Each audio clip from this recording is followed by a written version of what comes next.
1 cup ময়দা, 1 cup আটা, 1 cup চাল গুঁড়ো, যে কোনো মেজারমেন্ট কাপে সমান মাপ, সাথে 1 কাপ চিনি, 1 কাপ গুড়, গুড়টা আমার গুঁড়ো ছিল তাই, আপনারা যদি এমনি আখের গুড় আনেন তাহলে বুঝে দেবেন, সঙ্গে একটু 1 কাপ তিল, 1 কাপ সুজি, সামান্য নুন আর সামান্য ঘি দিয়ে খুব ভালো করে আগে মিক্স করে নিতে হবে।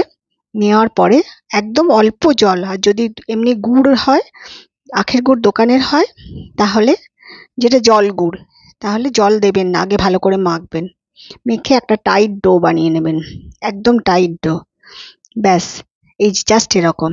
তারপর কড়াইতে তেল দিন, একদম হালকা আছে গরম যেটা হবে, নাড়ুর আকারে গড়ে ভেজে ফেলুন। ব্যাস, আনন্দ নাড়ু রেডি, তৈরি করে ফেলুন।